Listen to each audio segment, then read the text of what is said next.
The school bell rang out as it was time for recess. The fillies and colts all cheered with joy as they ran out of the classroom, excited for this part of the school day. All of the foals were laughing, playing and having fun during their small break of the day. Every foal, except one. Cherry Blossom hated recess. Every day when she went outside, she would wait for her turn to have a go on something, to try and enjoy herself on the playground equipment. But when the other foals left and she finally got onto something, Diamond Tiara and Silver Spoon would come over and force her to get off of it, demanding that it was their turn now. All they did was watch and wait until Cherry finally got onto something, and then they made their move on her. They would always call her a crybaby or a loser, and of course, their favourite chant, blank flank, making fun of her for not having a cutie mark, saying it's because she's not special. Today's recess, instead of trying to play on the playground equipment or even attempt it, she just went outside and sat on the steps in front of the schoolhouse looking down at the floor. She didn't even want to try and have a turn on the swings or anything there. The laughter of the other fillies and colts made her feel worse too. How could they all be so happy when life was so horrible? Her brother had been a shining light to her and would always have been there for her when she needed him the most. But here, she was alone. This last week had been horrible, but last night had been the worst. Cherry Blossom had just had another horrible day at school. Diamond Tiara and Silver Spoon made a habit of making sure that she was as miserable as possible. Ever since that first day of school, as soon as Cherry got home, she would run into her bedroom and stay there for hours, only coming out to eat and then going right back to her room. Lance tried everything to try and cheer her up, but she was quickly becoming distant as the days passed. She wouldn't even talk about it. Lance asked cheerily one day after school if she had noticed anything wrong with Cherry, but Cherry had told neither her brother nor her teacher what was happening during recess. Diamond Tiara even threatened that if she told any pony, that she and Silver Spoon would make the filly's life a whole lot worse. So Cherry never told any pony anything. She just bottled it up as best she could and just avoided the pair whenever possible. Last night, in an attempt to cheer up Cherry Blossom, Lance came home with a gift for her. It wasn't her birthday or anything, but he wanted to cheer her up by getting her something he knew she'd be excited about. Earlier that day, when he saw Pinkie Pie at the bakery, she became curious about what he had been up to. So he showed her the presents that he had gotten for his sister, and the mayor insisted on wrapping them up for him. Lance told her that it was completely unnecessary, but it was almost impossible to tell her no when it came to parties and presents. She had it wrapped up in a red box with a yellow ribbon on top and told him to make sure that Cherry was the one to open it up. Lance thanked Pinkie and then brought the box back home. Later that day, he picked up his sister from school, but as always, she seemed distant and unresponsive. Hey, sis. How was school today? Fine. You want to talk about what you learned today? Mm-mm. Oh, so what are your classmates like? Cherry began walking ahead faster. Lance stopped where he was standing, watching her get ahead of him. What is going on at that school? He planned on talking to Cheerily again if it continued after this. It hurt him so much to see her this way. Lance really hoped that the present waiting for her at home would cheer her up. Once they got home, Cherry had once again thrown her saddlebags down and went straight into her bedroom and closed the door. Lance looked at the kitchen counter where Cherry's gift was, then with a sigh and a smile of hope, he carried it with him into the bedroom. Cherry was lying on her side, looking out the window where the sun was shining. He placed the present on the bed and then sat beside her, but she didn't respond. Cherry, I know you've had a hard week, but I want you to know that I'm still here for you. You're the most precious pony in my life, and I'll do anything to make you happy. So I got you a little something. Cherry looked over her shoulder slowly and saw the present. The box was almost as big as she was, and it should have had her jumping with excitement. But instead, she just turned back to the wall. Cherry, come on. I know it's something you'll love. She didn't move. Lance didn't know what to do. Aren't you even curious? Look, here I'll show you. It's... Lance had removed the ribbon, and then the lid exploded off the box. Balloons, confetti, streamers all flew out and across the room, followed by Pinkie Pie as she popped out of the box right into Lance's face, causing him to fall backwards off the bed and hitting the floor hard. Cherry spun around, startled, to look at all this as it happened. Pinkie then jumped out of the box, looking at Lance in disappointment. Lancey, I told you to let Cherry open the box. Lance's heart was pounding. He hadn't jumped so hard in his life. Pinky then turned around to see Cherry on the bed covered in confetti.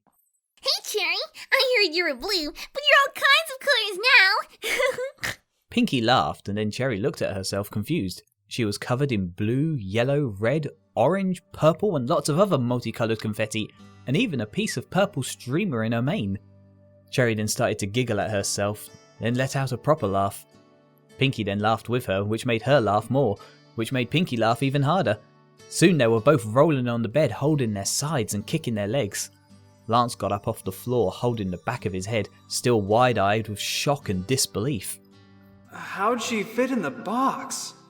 No, better question. When did she get in it? Those questions faded immediately as Lance saw Cherry and Pinky lying on the bed and laughing. This warmed his heart immensely. Cherry had been so depressed all week, and he was glad to see that she was like her old self again. After the pair had calmed down, Lance showed Cherry the gifts that he had got her. It was all kinds of gardening equipment, including some seeds so she could grow a few flowers of her own. She jumped into Lance and gave him a huge hug. They spent the rest of the afternoon out in the garden. Pinky even decided to stay and help, although she spent most of her time messing around, using the rake as some kind of weapon and pretending to be fighting invisible monsters. She even tried to get Lance to join in as her squire. This made Cherry laugh, so he didn't mind too much. They had cleared out most of the weeds from the flower bed, pulled out the thorns and thistles, and made everything look much tidier. Cherry had been focused on one area in particular, where the single white calla lily grew. It had been drooping closer to the weeds below, and Cherry, so many times before, had tried to clear out the weeds, but they all grew back quickly during the night. But now she had better tools to help her. She cleared out every last weed right down to the root. The pink filly had just pulled out the last one when her brother came over to her.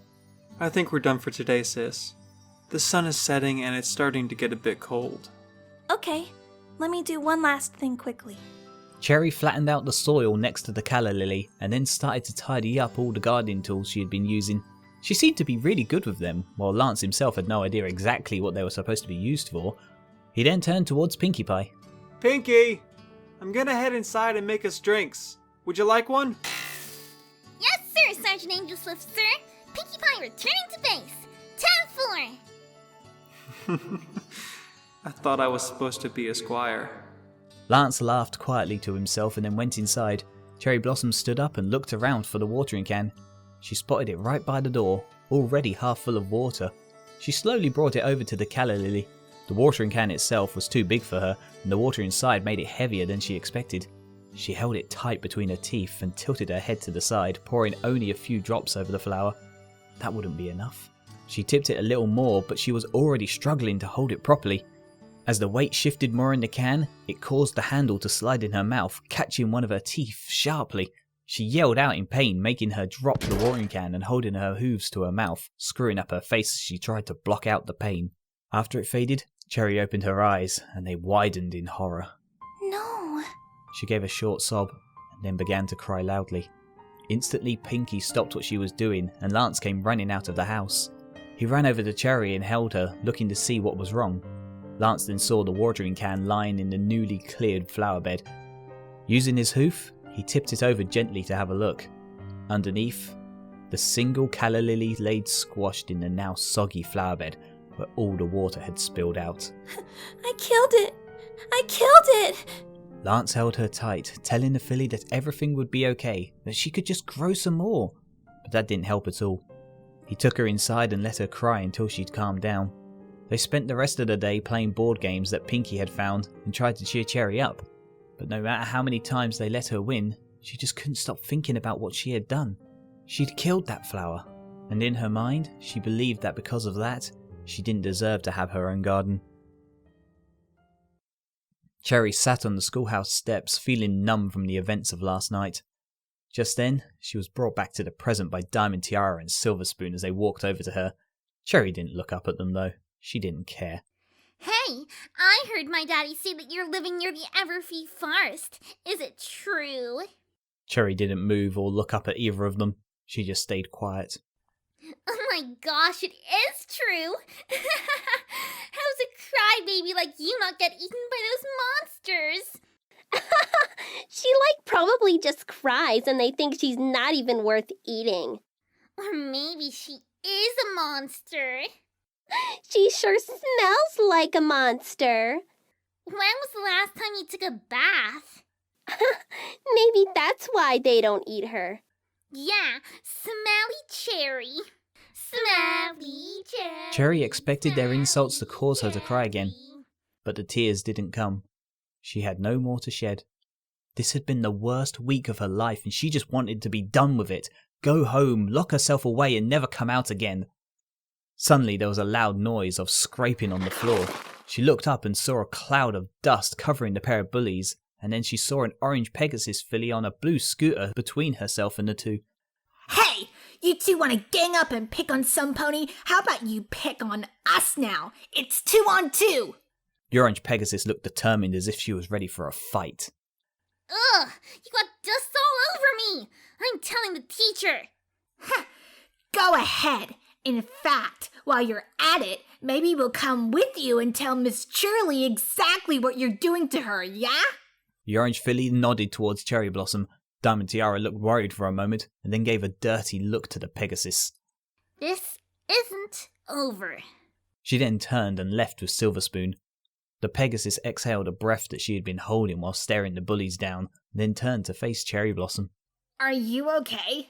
She asked her. Cherry nodded and then stood up as the Pegasus walked towards her. Name's Scootaloo. She extended her hoof to Cherry. The pink filly slowly raised her hoof up to shake it with the Pegasus. I'm Cherry Blossom. I gotta admit, been seeing you in class, but not so much during recess. You keep to yourself a lot? Cherry looked to the ground and nodded. She had been trying to keep to herself so that she could avoid Diamond Tiara and Silver Spoon. They were always watching from afar, waiting until she would be alone. Of course, that's what made her such an easy target. Scootaloo noticed that Cherry wasn't responding and realised that the filly was a shy pony. The orange Pegasus then came up with an idea. Hey, you want to go on the seesaw with me? Cherry kept her eyes on the floor. She still wasn't feeling up for playing any games or anything like that. She shook her head, but the Pegasus insisted. Come on, it'll be fun! Scootaloo ran over to the seesaw. Cherry felt herself moving despite not really wanting to at first, but as she got there, she felt a little bit of excitement at finally getting to have a go on one of these. Scootaloo held the seesaw down as Cherry sat on it. Then the orange filly ran to the other side and pulled herself up, bringing it lower down. Cherry took a moment to get comfortable. You ready? Cherry had seen the other ponies playing on the seesaw, so she knew what she kind of had to do.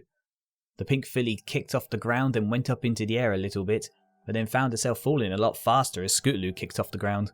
Cherry Blossom then kicked her hoofs off the ground again, going up higher than last time. The Pegasus again kicked and went up into the air. Cherry was actually starting to enjoy herself. Hey, you ready for this? Ready for what? Scootaloo tucked her legs in and then bucked the ground hard, causing Cherry to fall much faster. She screamed and only just managed to hold on. The seesaw bumped as it hit the floor. Cherry wasn't ready to kick off again and they lost a lot of momentum. Come on, keep up! Cherry regained her balance as she went back up into the air. Okay. She said back, a little scared. She was ready for Scootaloo this time. The Pegasus bucked off the ground and Cherry screamed again, but this time she just managed to kick off the ground. They picked up speed, going up and down on the seesaw. Cherry kept screaming as she went down at high speeds, and then began laughing again as she went higher into the air. She was having so much fun. The drop still scared her, but she was now enjoying it. They kept this up until the school bell rang, ending recess, but Cherry didn't hear it. She couldn't hear anything over the sound of her own laughter, quick screams, and Scootaloo encouraging her to go faster. It was like the rest of the world stopped existing beyond the two of them. Scootaloo then began to slow it down. Cherry was exhausted but still laughing as they came to a stop. That's enough, girls. Class has started, you know. They both looked over and saw Miss Cheerily standing in the class doorway. Cherry looked around and saw that there were the only two fillies left in the playground. Sorry, Miss Shirley! They both climbed off the seesaw and then ran to the classroom. Scootaloo rushed right past their teacher and to her seat, but Cherry slowed down a little to look up at Miss Cheerily apologetically, worried that she might be in trouble. Instead, she saw a kind smile on her teacher's face, which put an even bigger smile on Cherry's own. The pink filly then went inside and took her seat. Cherry had made her very first friend, and now couldn't wait for the next recess to begin.